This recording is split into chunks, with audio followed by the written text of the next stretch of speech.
inflammation, and also when you see that biologic sort of associated psoriasis-like change that doesn't respond, that's what it looks like under the microscope. It doesn't look like classic psoriasis. You don't expect a lot of eosinophils. So, just from talking to her multiple times, I don't get that impression. Like our other lady, remember our other lady? Yeah.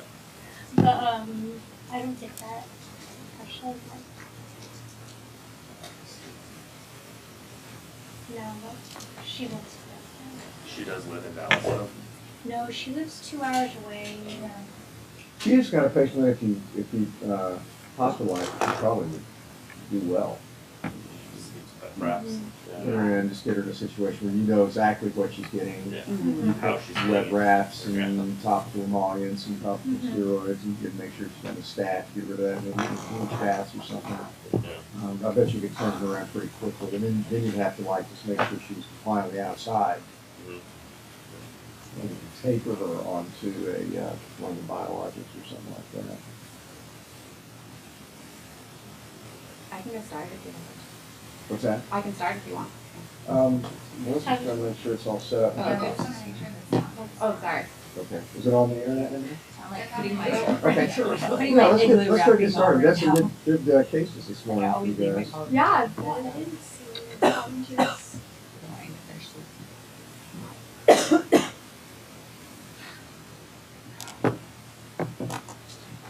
Okay, so go right ahead. So this one's biopsy with a non-acral skin. There's a very dense infiltrate, both epidermis, both superficial and deep, and extending into the fat. On higher magnification, I thought it was predominantly lymphocytic. Yeah, and you can tell that these dark black cells, these are all lymphocytes. These cells in the center are a little bit paler. So if they are lymphocytes, they're going to have a little bit more cytoplasm than they'd be histiocytes. But yeah. So you thought it was a lymphoid lesion? Yeah. It was the islands of infiltrate were very dense, I thought. And in some places it looked like it was infiltrating the follicles to some degree. I think. And then I thought that I looked at it for a long time. I thought that maybe some of the lymphocytes were a little atypical and that maybe there was some replication. So I thought about a neoplastic process as opposed to just an inflammatory lymphocytic infiltrate. Yeah, like that cell's unequivocally atypical, and this cell's kind of large and a bit bizarre in its morphology. And kind of look around, you say, yeah, there's definitely some pleomorphism of some of these cells. Now, it's not striking cytologic atypia like we see with somebody who might have a large sort of anaplastic lymphoma, but there's no question that a number of these cells are pretty atypical. So, yeah. And another clue that you might be dealing with a neoplastic as opposed to a benign reactive inflammatory process is the depth of involvement. It goes all the way to the fat. Usually if you're dealing with a pseudolymphoma or something like that, it kind of will go into like an area about like this. It doesn't usually extend in this nodular pattern, and you can get sort of intercalated between lipocytes in the fat. That's kind of a clue that you're more likely dealing with a lymphoproliferative process rather than just purely a benign reactive process. And you see some of these cells are, fairly atypical. So what was your diagnosis then? Broadly cutaneous lymphoma. Yeah, good. That's probably about 90% of what you need to know. Okay. Now there's obviously two main categories of cutaneous lymphoma, T and B. Of course, there's a few others, natural killer, etc. Which pattern would you favor here? I thought B. Yeah, B. T usually is like MF. Usually it's kind of a band-like infiltrate with a bit of a tropism, and even it's nodular or tumor, it's more diffuse and not these kind of nodules like this, and it still has the tropism over most of the life of the process. So this would be more of a B cell pattern. And did you have any idea of which of the various B cell lymphomas it might be? I was kind of guessing. I just thought maybe. I'm not sure. You can take a guess. Guesses are safe in this room, so. Maybe, I don't know. Follicle. Yeah, follicle center cell lymphoma. So these are the follicles, and so these are not normal lymphoid follicles are kind of large and they're sort of not small and round and surrounded by small lymphocytes with eosinophils. So it's kind of sort of irregular, dysmorphic dermal center-like structures. So this is a cutaneous B-cell follicle cell lymphoma. You know how to transition over like this? Let's have them write out like how to do this thing for idiots so that we can, when they're not here, we can do it. It seems like we never really know how to toggle this. It should be a way to do it. Why don't you call Brand and ask him how we toggle over? There we go, there you go, you got it. So this is what these look like. Now that's usually in the skin, they're more like the one on the bottom right. They're small, they don't really look like these huge, giant, large ones that are more atypical. And they often respond to just intravitreal steroid, local radiotherapy, sometimes surgical excision. Go to the next slide.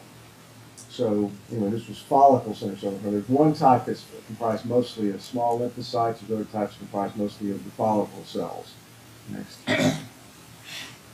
So there's a diffuse, and then there's a follicular, and there's kind of a mixed pattern. You don't need to know as much about this, but the way we work these up, they're strongly positive for CD20, and they're BCL6 positive in those follicle areas.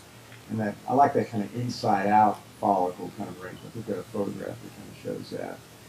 So these are the two different patterns, the follicular and the diffuse, and then you can see the surrounding large neoplastic cells with the smaller lymphocytes. It's kind of an abnormal pattern of what you normally see in a follicle, of the normal lymph nodes. So that's how you can kind of help define these lesions. Okay, good. It's important to know that. You're not going to be asked to be a lymphoma pathologist on the board, but it's kind of important to just know, because if you see these patients in practice, you don't want them to get up in the hands of an oncologist. You're able to do it from here like we normally do. Okay, let's get this one to go. We have a pretty deep nodular aggregate of blue cells here, pretty well demarcated, as you can see from low power. And other than that, I guess in this power you can see that some of them thought the differentiation was sebaceous. Yeah, good. For definitely a minority of the neoplasm, but definitely there. Is it possible that those blue cells are sebaceous too? But yeah, definitely. Of course, you get asked a question like that. The answer is always yes, right? There are two different sebaceous cells in a sebaceous gland, right? What are the two cells normally present in a sebaceous gland? So here's kind of a sebocyte, so like. Yeah, you've got the more mature sebocytes right here, and then what are these cells like right here? I don't remember what the exact name of it is, like immature sebocytes. Yeah, these are basically just the germinative sebocyte epithelium. So these are sort of analogous to like the basal cell layer of your skin. These are the germinative cells that eventually mature into these cells. And so sometimes you can get a neoplasm comprised of mostly these cells or mostly these cells. So this time it's comprised mostly of the small blue cells. Okay. So I didn't see a lot of atypia or any concerning features really for sebaceous carcinoma or anything like that. Excellent. So if we're between the benign sebaceous neoplasms, and if this has more than 50% of the more basaloid component, then I think it's a sebaceous epithelioma. Yeah, or actually I like the term sebaceoma better. It's kind of analogous to sort of like trichoepithelioma. Sebaceous epithelioma is the French word for carcinoma. So if you say sebaceous epithelioma, a lot of people know that that doesn't always mean it's malignant, but it sort of theoretically means sebaceous carcinoma. So we don't usually use that term. Sometimes we do when it sort of doesn't obey all the patterns. So, but I would favor a sebaceoma in this case, personally. I think that's most likely what this is. I think you called it sebaceous epithelioma, but again, I'm not a big fan of that term. So, and these look usually like this. They're usually small, round, skin-coated lesions, kind of look like sebaceous hyperplasia. Usually come in as rule-out basal cell. Nobody diagnoses these clinically correctly. So these are items in the differential diagnosis. Basal cell with sebaceous differentiation, that, if you're going to make that diagnosis, it generally needs to look like a basal cell with nice clefting and purple and all that, and then have foci where there's obvious sebaceous differentiation. You see that on occasion. But I would probably call this sebaceoma, thinking it's sort of synonymous with sebaceous epithelium. Now, is there any condition you have to worry about with these? Well, with any sebaceous neoplasm, I guess you have to have uratoria in the back of your Yeah. mind, but I don't know if you really need to worry about it. I know there's a lot of debate on the just kind of using your clinical acumen as far as staining. If you guys don't stain every single sebaceous neoplasm. Yeah, and that's generally true, but if you stain every sebaceous hyperplasia, you're going to overstain. These are relatively uncommon, and given that there's a marker for it, it's not unreasonable, since it's easy to do, it's not super expensive to do it. If it demonstrates absence of staining, it tends to favor that it could be uratory. But you can have patients with uratoria that the one lesion that you stain doesn't show any absence of stain, so you don't want to just say you don't have staining, therefore we're not going to worry about you. On the other hand, if you do have some decreased staining, it doesn't necessarily mean you to find anything. But I think if you had a patient that had decreased staining, I'd be a little bit more concerned about it, work up a little bit more. What's interesting is this thing often doesn't really present until people are often fairly old. So they obviously have the gene for many years, or they've lost the gene for many years. It just doesn't cause problems until they get into their 60s, 70s, and even older, which is an interesting thing. So anyway, this is sebaceoma, sebaceous epithelium is kind of a less preferred term. Okay, let's see where this one go. There's one okay. Let's go. Hello, I'm sorry. Alright, so this is a punch biopsy. The striking thing, I didn't see much on the epidermis, but there's this process, infiltrative process in the dermis. What is interesting, well, it's kind of like confined to an area, but it's not, it doesn't have a capsule, at least that I could tell. Yeah, no, when you say capsule, what do you mean by capsule? Like a fibrous reaction. Or Yeah, good. Capsule is, they're like mucogelatinous capsules around organisms, and crypto, for example, histo has a capsule. But we're talking about a neoplasm. It's usually kind of a fibrotic area where the neoplasm is thought to maybe kind of induce a little fibrous stromal reaction around it. It's not really truly an actual capsule that's part of the neoplasm. That's good. And that tends to favor a benign process if that's present. But, and so you didn't see that here. That's not really a criterion for diagnosis or anything. No. So do you think this was inflammatory or neoplastic process? I thought this was neoplastic. There are like at least 2 cell populations. Okay, did you think this was epithelial or non-epithelial? I thought it could have both, like epithelial and non-epithelial populations. Okay, where's the non-epithelial? Like the myxoid type of. Oh, the stroma's got kind of a myxoid. Okay, that's fine. What about the actual neoplastic cells? I thought they are epithelial. Yeah, what kind of differentiation is this? They look like glandular. Yeah, glandular differentiation. Yeah. So what is your differential when you're dealing with a neoplasm with glandular differentiation skin? Do you think this was benign or malignant? Well, because honestly, I thought, the first thing I thought this could be some sort of weird myxoid tumor that, but. Weird myxoid tumor. Yeah. I don't think there's a chapter of the No. textbooks. Weird myxoid. I couldn't find it. Page 164. But basically. What neoplasms in the skin do have a slightly myxoid stroma that also have glandular differentiation? BCCs can have. Sometimes they can, yeah. But this one was not connected to the epidermis in any way. Not at all. And that raised suspicion, like maybe this is coming from some other organ. Like, Okay, a metastatic lesion to like do that. breast or some. What part of the body are we on? We are acral. Yeah, we are acral. What is a glandular neoplasm in an acral site? They can sometimes have a somewhat myxoid stroma. under neoplasm in April.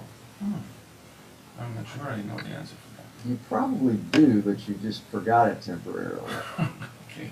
Aggressive digital papillary adenocarcinoma. Oh, yeah. You know, because that's in a digital acral location. You have to think about that.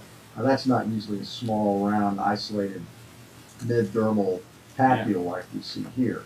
So I like your idea of possible metastatic lesion.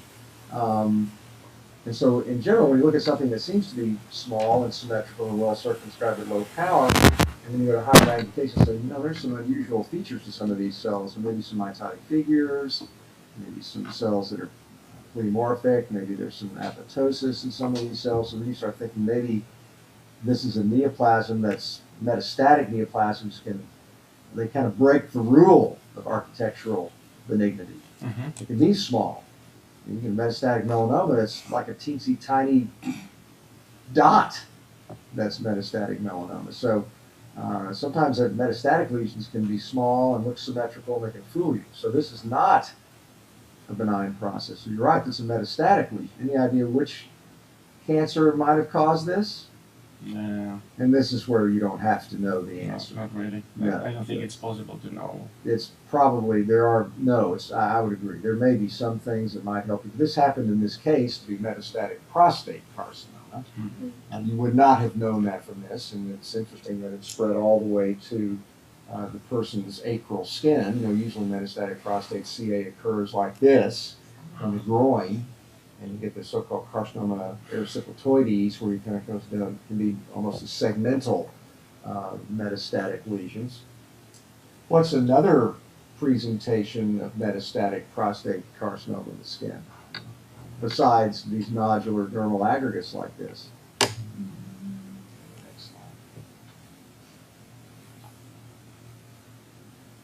Well, this could be a board question for you. Coming up in a few months for you. Yeah, 2 months. I'm not sure. Other than nodules, like it's not. I don't recall. The incarus is the breast usually. How does GI cancer, when it spreads to the skin, what's another way it can spread to the skin other than nodular lesions like this or papules? GU and GI, for that matter, in the groin area. Indolence or Well, yeah, but, you know, Paget's disease, extramemory Paget's. Okay. Okay, that's definitely one way that it can present. So just remember, if you have extramemory Paget's, you want to look to see if they have metastatic prostate cancer also. Okay, very good. Alright, here. So we got a shave biopsy, so orthokeratosis and acanthosis as well. Within the acanthosis, there seem to be lots of small blood vessels. What part of the body are we in this case? So that was acral. Oops, we'll do that. Oops. I want to do this. Like that. So there we go. Pretty. Okay. Acral. Is that normal cornified layer for acral skin? The stratum corneum, so I saw some orthokeratosis with that. And then it's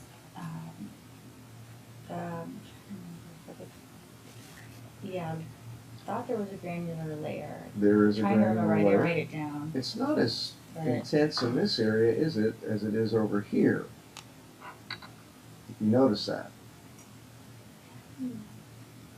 I see it as well from this far out.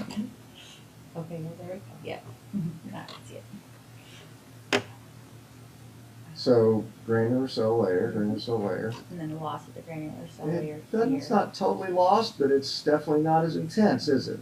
And then correct. Yeah. So what's going on here? So yeah, so I was having kind of trouble because it was a pretty big chunk missing, but at the same time, like I thought that maybe it could be kind of processing artifacts. We would never show you something like that, would we? I'm not sure you're an artifact, but not a process. Hopefully, you might yeah. actually. So I But mean, this would have to be a pretty significant processing artifact, wouldn't it? yeah. What's the shape of this little thing here? So I mean, it's like a large rectangle. What's missing? Yeah, there's something missing there, isn't there? What's missing there? The stratum corneum? Yeah. Stratum corneum is missing. This epidermis looks different here It does. than this epidermis. Mm-hmm. So this is where the action is. Yeah, that's slightly, So thin what's the granular. diagnosis? I The guys in Houston thought this was the abnormal pathology. They thought this was normal and this was abnormal. Yeah, I mean, the only thing it didn't really fit for anything that I could think of.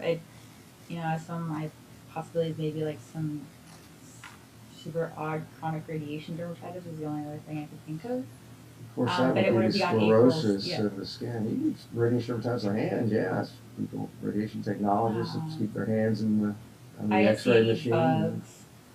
Okay, what kind of bugs might do this? So, I mean, I don't. There is a It's type still of corny- bug that can cause loss of the stratum The corneum. cornybacterium. Yeah, corynebacteria could do that. Pitted keratolysis, yeah. Mhm. Is that what this is? I didn't see any of those. No, this would so be I the didn't think pitted so. keratolysis at 8 Cleveland or something. It'd be Yeah, it's huge. massive loss of the It's stratum. really big. Those are usually teensy tiny little bells. Mhm. So this may not be in your vocabulary. You know, if you don't speak Russian and somebody asks you what's the Russian word for restaurant, you wouldn't know that it looked like pectopau, you know, when you looked at it the way it was spelled. So basically, if this isn't in your vocabulary, you don't have any idea what it is. Correct. But you would notice that there's loss of stratum corneum and there's Yeah, it's also pretty loss big. of the Granular granulocytes. areas. Who knows what this is? None of you guys know? None of you third years know? Uh-oh. Well, this is circumscribed acral hypokeratosis. This is what it looks like. There's a photograph of it. It's pretty classic. This is what it looks like. They get a small little area. It's almost kind of the negative of poro, where you get a cornoid lamella. Well, this is where you get no cornoid lamella. You just get loss of the cornified layer simply. It's probably some type of little clonal abnormality of the epithelium, and they just don't make the same amount of stratum corneum that they normally should. And it's usually focally like this. It's acral, so it's localized, so that's why it's called that condition. So this is a beautiful example of that. And so the other things we kind of talked about are differential, but next slide, nothing else really will give you this kind of localized circumscribed area like this. So it's not poro. That would have a cornoid lamella with granular cell abnormalities and dyskeratotic keratinocytes. We don't see that here. So this is just a loss of the cornified layer. And there's one other condition where you kind of get, what are some other little clonal somatic mutations that you can get abnormalities in the epithelium that occur just in localized areas? That's not like loss of the cornified layer, but what are a couple of other diseases where you see just local areas that are abnormal and you get normal skin to the side? So poro is one. What are a couple others? What if it looked like psoriasis? And it had a lot of clear staining glycogenated keratinocytes. It was just one little localized papule, looked like a basal cell. Clear cell acanthoma. Yeah, clear cell acanthoma. What if it was a little localized area that had focal acanthoma dyskeratosis? Maybe like a solitary dyskeratotic keratoma or solitary keratosis. So there are a lot of different things like that that can occur just as localized little clonal areas in skin like that. So you probably should know those. Epidermal nevi also somatic mutation type lesions also. Okay. Let's give this one a go. Okay, so this is a dermal process, and it's very diffuse throughout the dermis, and extending far down. And I Okay. could see some of the fat down there, so it's extending down to almost the fat. Good. Inflammatory or neoplastic? Maybe more of well, for the differential, I thought more of like technically a reactive process. Okay, good. Yeah. Mhm. So it's probably, if you want to say it's a reactive inflammatory process that's developed into a nodular tumor that looks Mhm. neoplastic, low power, that's fine. Good. So what kind of differentiation do you think this would be? Like fibrohistiocytic. Good, excellent. Fibrohistiocytic. So what's the diagnosis?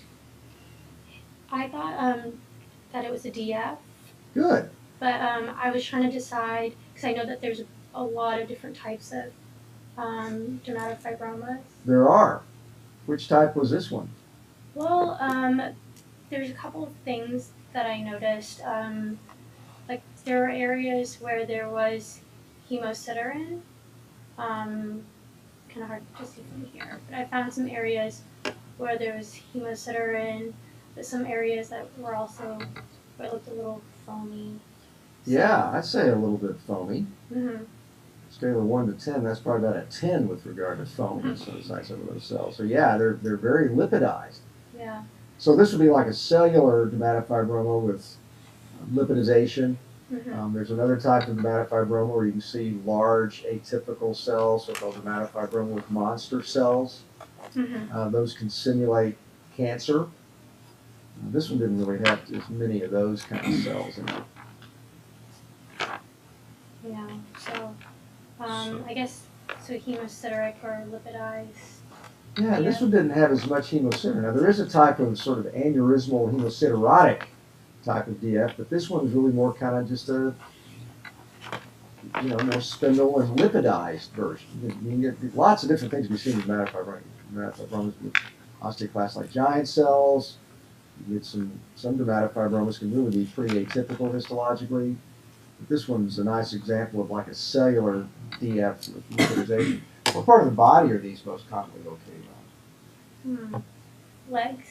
Yeah, the ankle. In fact, they used to be called the ankle type DF. And some people still call it that because that's a common location for it. Now, I don't know why it always occurs in that location, but that's a very common site where you see these.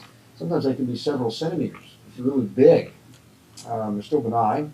Rarely, there's been a case report from Fletcher who reports everything that can possibly happen, that they spread to localized nodes, but anyway, this is just a variant of dermatofibroma, so I'm glad you guys were able to pick that up. When you see such a big lesion extending that much into the depth, how do you know that this is not a DFSP? Well, it's definitely not DFSP, because DFSP doesn't give you these kind of cells ever. You don't get those kind of lipidized cells in that. You will never get that. No. Now, Okay. DFSPs can go deep into the fat. They don't Yeah. always go in this sort of nodular pattern. They usually get in this kind of honeycomb pattern between the individual lipocytes. Okay. So that helps also. In the cells, these are fibroblasts and histiocytes. They're not those sort of delicate, Bland, sort okay. of neural-like cells that we see, or they become more atypical, almost looking like fibrosarcoma sometimes in the DFSP. So a lot of people just lump DFSPs and DFs as a differential diagnosis, but that's not usually the most common differential with DFSPs. Often it's neural or something like that. It doesn't really usually simulate dermatofibroma that much. Okay. Okay, so here we have a punch biopsy, non-equal skin. What we can see is there's a kind of somewhat sparse, moderate infiltrate in the superficial and deep dermis and into the fat as well. And there's an eosinophilic component to it as well. Okay. What's the overall pattern? Probably superficial and deep, almost like a little paniculitis. It does go into the fat, and it's perivascular and interstitial. Yeah, and interstitial. And notice that there's no epidermal involved. No, epidermis is completely scarred. Good. You got an even higher magnification. Now what do you see? Now I can see some eosinophils. So it's around the blood vessels, but also notice how interstitial Interstitial it it is. is. Mm-hmm. Lots of interstitial involvement. Yes. So it's kind of interstitial mostly. Mm-hmm. Now what are some conditions that give you interstitial mostly inflammatory responses like this? Mostly interstitial. Well, what I thought of with this, because of all of the degranulation, was Wells syndrome. What's the other name for Wells syndrome? Eosinophilic cellulitis. Okay, so what's another couple of conditions that give you mostly interstitial involvement, other than Wells? Maybe like a hypereosinophilic syndrome. Well, What else? Not I mean, I would. really. So this interstitial. Again, interstitial mostly inflammation. It's a different question than what's the diagnosis. Mhm. Yeah, this is Wells. You got that part right. But you want to figure out some other things that when the board examination sticks some Mhm. other questions down there, you're not going to say, Yeah. it might be that. What if these are mostly neutrophils? What if we say, okay, I'm going to Sweets. exchange these for neutrophils? I think it's sweet syndrome. Well, that's not usually interstitial, mostly diffusely epidermis. That's more of a dense diffuse process superficially with papillodermal edema. Okay. But it's Then mostly interstitial. Let's say they're mostly eos. I'm sorry, mostly neutrophils. It's not eosinophils. I mean, How about just regular cellulitis? Take the Right. eosinophilic out. That's what regular cellulitis looks like. interstitial? Neutral? Yeah, interstitial mostly. We never really. Yeah. What What if it's mostly histiocytes?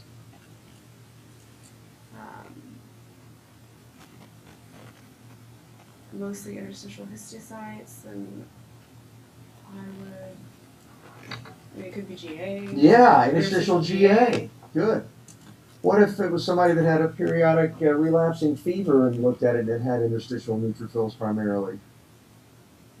Say a youngish 20-year-old woman that had arthritis. What's that diagnosis? Still. Yes, Mhm. stills.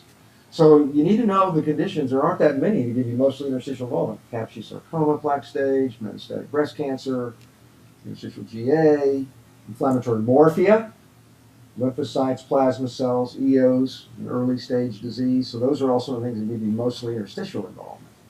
So yes, this is Wells. What is this thing here that we're looking at, of course? So what were the other two conditions with just interstitial EOs? Other than this, Uh-huh.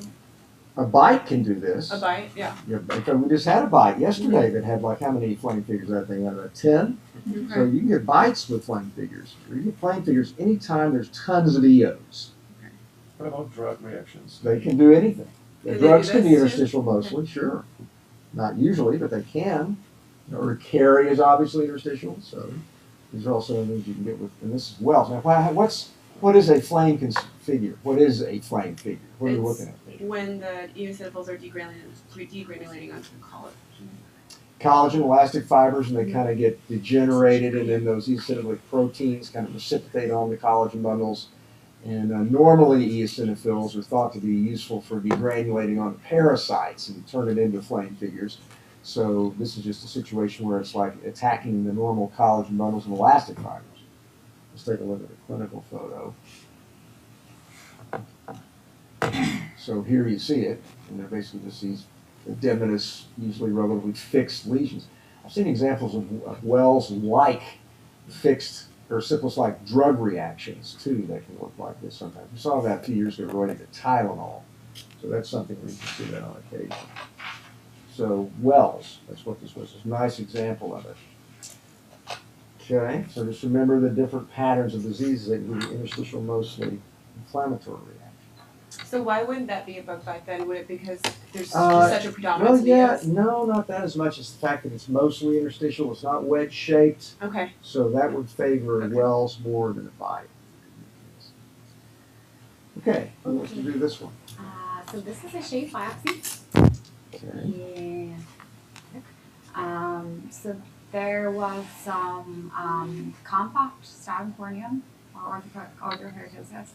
It was inflammatory or neoplastic? It is inflammatory. And what pattern? Vesicular bullous. Is it? Okay, which subcategory of vesicular bullous? Subepidermal. Subepidermal vesicular dermatitis, good. And so how do you diagnose those? So you look to see, in our book it's divided into sparse inflammatory infiltrate and not sparse. Yeah, you look at the inflammation. Is there inflammation at all? If there is inflammation, you see what kind of cells are present. Yeah. What kind of cells are present in this one? Not too much. I saw some Really? lymphocytes. Quite a few there, there I we would go. say. Yeah. But gosh, there's a heck of a lot of inflammation there. I guess it has to be super inflamed for the Irish, those who care about it. They play rugby over there, you know. Yeah, we're Irish tough. soccer, I learned that. I didn't Nothing. know what Irish soccer was. They're a combination of rugby and soccer. They have no pads. They smash at each other. So I guess they have to be tough to be Irish. Got a lot of inflammation. Yes, I didn't have written here, so No, this is pretty inflamed. yeah. Yeah. A lot of eosinophils Yes, too, right? EOs, yeah, for sure. Mm-hmm. So what do we think of with the subepidermal blistering disease with eosinophils? So I was more drawn. I mean, I was more drawn to the dermis because I thought there was some dermatopathology presenting. But maybe I was There's a wrong. little bit of that.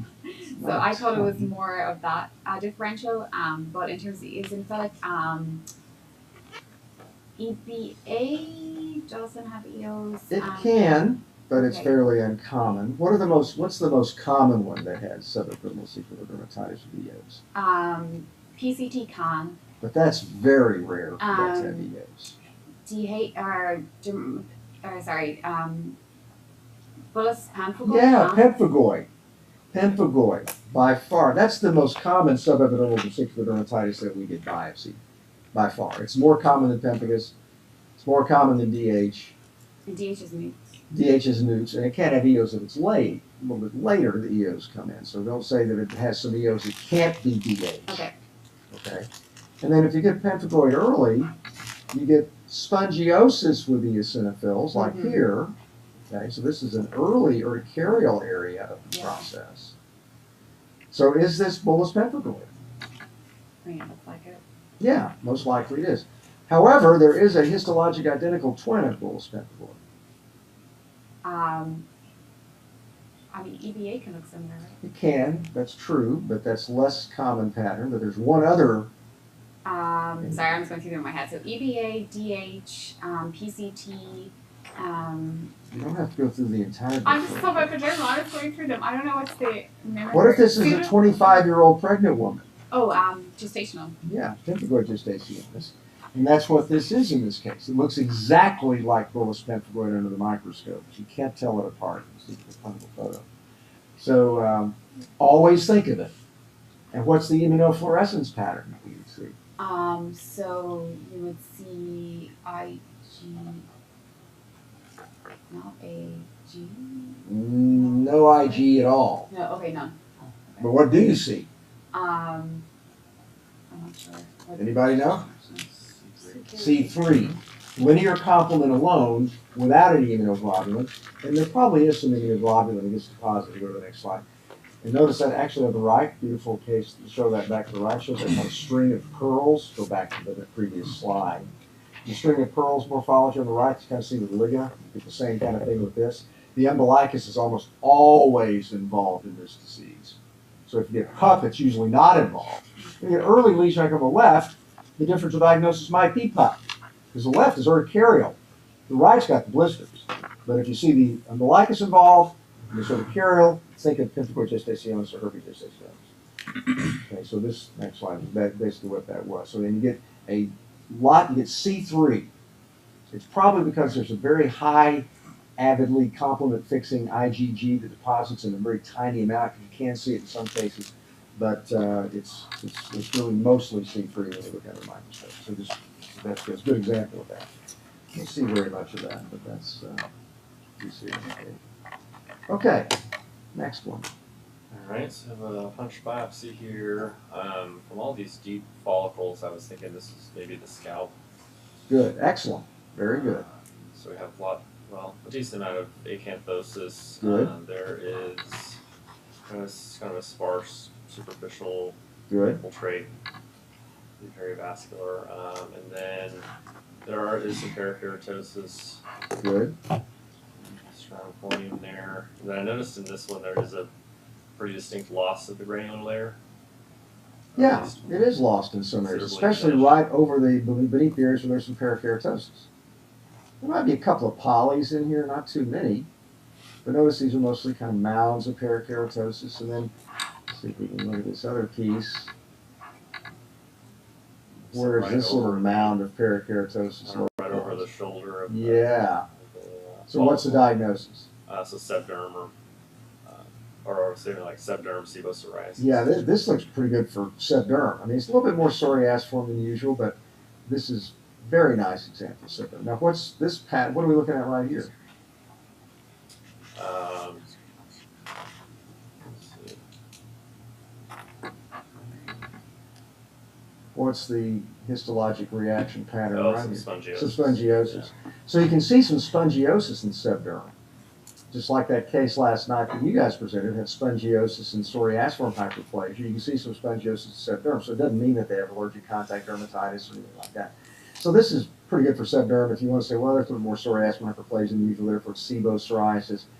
You try to avoid the term sebopsoriasis because it's kind of a wastebasket a little bit. It doesn't commit to one diagnosis or the other. So I would favor sebderm here more so than psoriasis, but it's a little bit more psoriasiform than usual. These are the clinical photos. You guys all know all about sebderm, so you don't have to tell you about that. The one thing they might put on the board exam, they might put something like contact dermatitis or nummular or something like that. When you see those nice mounds of perikeratosis at the edge of the follicular rostrum, that's really classic for sebderm, like that. They might ask you, they might show you this and say, which diseases are these associated with? Which conditions are they associated with? So what diseases get bad sebderm? Parkinson's. HIV. Yeah, neurologic Parkinson's. What else? HIV. HIV disease. Yeah, it's often a first clinical manifestation of HIV sometimes. So it's good. And stress, I think, makes things worse. Okay.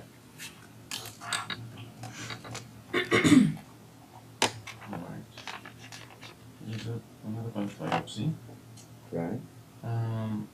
And the striking thing here is that there's some infiltrate in the upper dermis. Okay. And it's from this height, from this power looks this lymphohistiocytic.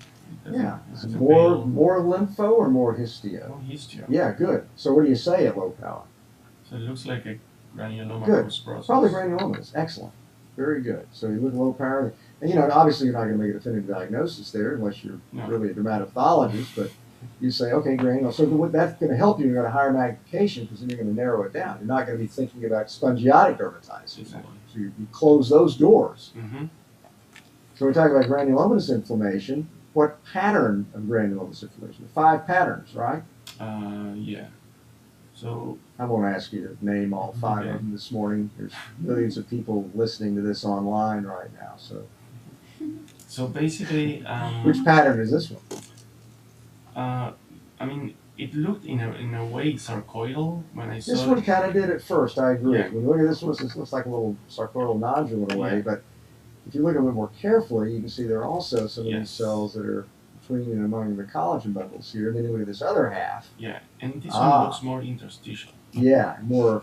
So, in fact, you might even have something in the center of this thing, maybe trying to form kind of a little palisade, if you will. Mhm. Okay. And then what's in this kind of grayish blue material down in here? And this is a mix of collagen and probably fibrin. It's kind of grayish blue in a way. What color is fibrin? Fibrin is pink. Yes, this is more grayish, so it might be mucin, right? Mucin, yeah. Yes. Probably some mucin. Yeah, I thought you were pointing to the center of that. Also, if you do a mucin stain on any skin, it pretty much lights up. We never really do mucin stains much. It's normally hyaluronic acid is present in your skin, so it's sort of, you don't really need it. You can usually tell if it's H&E. But anyway, the pattern, so what's the most likely diagnosis here? So if we putting both together, it looks more like a GA process. It is. than It a is GA. sarcoid process. It is GA. That's good. More, especially when you see this pattern. So I don't know why that looks sarcoidal, but maybe that they got the outer rim of the palisade and they cut it and it looks like a nodule. So that may be why it looks like that. What are some other forms of GA other than the sort of typical? Subcutaneous. Yeah, subcutaneous. Interstitial or the classic one. Yeah, this would be more kind of a Mhm. classic one probably. What else? Um, Here's the classic one clinically. But what if there's small individual papules that have a central crust in them, often on acral skin? well, we have had several cases of the disseminated GA, like where like yeah, like, but I'm not sure they didn't have a crust. They were So what's the type that does have a crust? Perforating GA. Perforating GA. Good. So this was granulomannulary. And there's one other condition that gives you palisade granulodermatitis like this, but it also next slide, gives you some neutrophils infiltrate. That's listed that palisade neutrophilic granulomatous dermatitis. That's another thing that you at least have to think about when you see GA. And if you see an older person that's got disseminated GA, think about it as a perineoplastic process. And sometimes you get GA-like drug reactions. Those are pretty uncommon, but it can happen. So you don't want to overdiagnose granulomatous drug reactions. They're pretty unusual. Okay, let's go to the next one.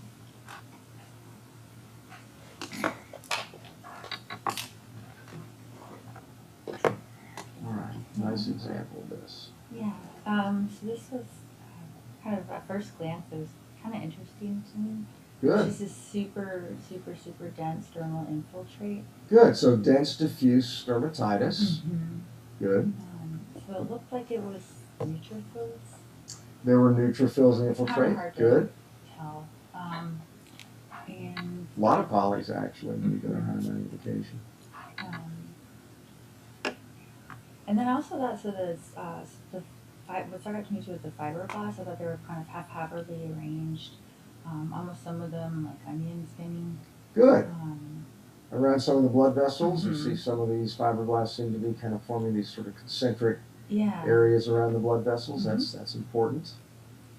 There also were, if we can find it, some of the blood vessels may have even had some fibrin in them in a couple areas, possibly.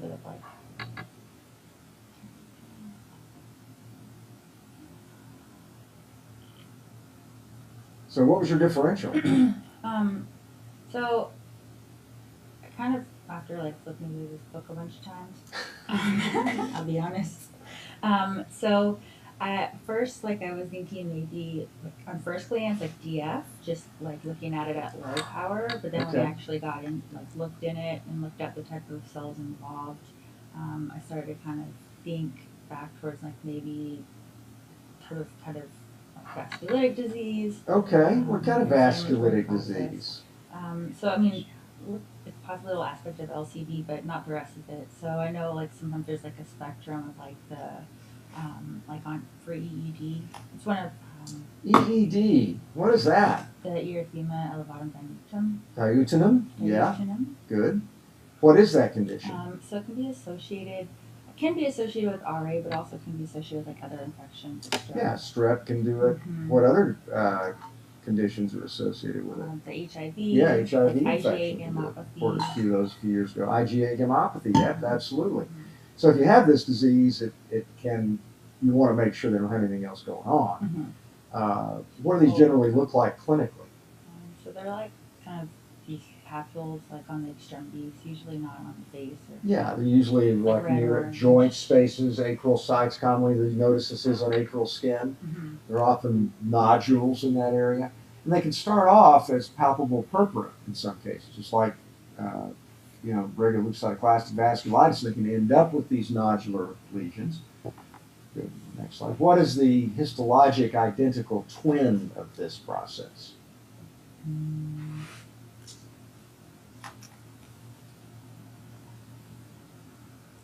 The granuloma facialis. Yes, excellent. Granuloma facialis looks very, very similar to this on the microscope. Obviously, clinically, it's not like this. It's on the face. It looks like a pseudolymphoma. So the next slide. So this is a type of chronic vasculitis that ends up forming these fibrotic nodules. It's an interesting condition, and it is thought to be associated with other conditions. So you want to make sure that you don't just next case. And a lot of times these things can give you cholesterol clefts. One of the old names for this years ago used to be extracellular cholesterolosis, because they would give you all these neutrophils would gradually degranulate, if you will. The neutrophil products would have lipid in them, and you get these cholesterol clefts that look kind of yellowish. Now, what are a couple other clinical diseases where you can see cholesterol, or you can see nodules around joints? Like gout, RA, OA. Good. out already. There's another thing, juxta-articular nodes of syphilis. Mhm. Things like that. Okay. Okay. So, let me see that dermis here. In the dermis, it looks like there's these nodular aggregates of cells. What kind of cells? Lymphohistiocytic, I believe is what I said. Okay, now just like Dario said a minute ago, are you favoring more lympho or more histio? Here it looks actually this is darker than Dario's, so it looks more Not a lot darker. I mean, it's the stain is a little darker, but notice when you get a higher magnification, they're almost all histiocytes. And there's relatively few lymphocytes here, fewer even than in his case. Yeah. So what do you call this? Since it's a granulomatous type Okay, good. process. So we've had palisaded granuloma this morning. What pattern of granulomatous inflammation are we looking at here?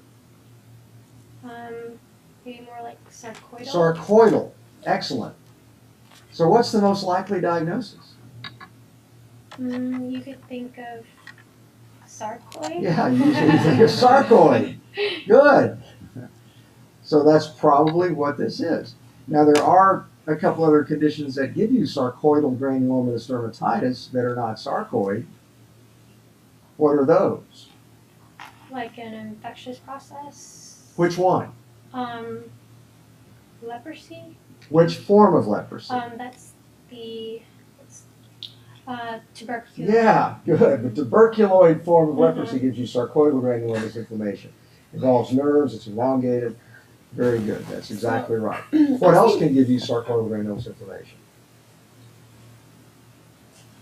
Can I ask a quick question about the sarcoid with the oh gosh, I can't say it. The Leprosy. Mansons? So I saw a case that looked kind of horizontal, but it was sarcoid. And so what other ways can you tell? Sometimes it can be difficult, but usually you're going to see involvement around nerves and damaged nerves. Usually by the time they get sarcoidal granulomatous inflammation, they always have very high brisk inflammatory reactions. They just wipe out the nerves. Okay. So that's helpful. Okay. Wasn't it here that not long ago, we saw a sarcoidal reaction for a foreign body? Yeah, there are several foreign bodies that can do it. Right. Silica can do it, beryllium, some of those things can do it. Syphilis can do it on occasion, not usually this tight sarcoidal granulomatous inflammation like this. So yeah, there's several other things you can do it. You get sarcoidal granulomatous dermatitis with rosacea sometimes, usually not this intense, but you can see it in rosacea also. So we'll show the picture of this. So this is a classic clinical, these little lesions around the ala of the nose. Beautiful example. The deeper nodular form, the Darrier-Rousset type of sarcoid. The guy on the right's got kind of more of a plaque-like variant. So there are a lot of clinical manifestations of sarcoidosis. So yeah, this is a beautiful example of that. Cutaneous Crohn's, that's what I was going to ask. Is that Cutaneous more, Crohn's can look sort of like this. Yeah, that would be in the differential also. So yeah, when you think about that, usually, Melchus and Rosenthal gives you sarcoidal kind of, usually not quite this degree like we see here. This is really a great example of real sarcoid. But obviously it's a clinical pathologic correlative diagnosis. Okay, this is a good example. Okay, here we have a shaved biopsy. Possibly. Well, I don't think it's quite equal skin. But It could be. it could be, yeah. It's a little, Yeah, there's it's questionable. no adnexal structures. It's Yeah. got a thick quantified layer. Mhm. So what's the main pattern here? Inflammatory or neoplastic? And inflammatory. Yeah, good. And which inflammatory reaction pattern are we dealing with here? So we kind of have homogenization Yes. of the. So what do we call that? It's kind of the forgotten pattern. People tend to forget that this is really a pattern of inflammatory reaction because it's mainly fibroblasts Mhm. that are causing the process. Like, scleroderma is an inflammatory process, but it can have Right. zero inflammation. Right.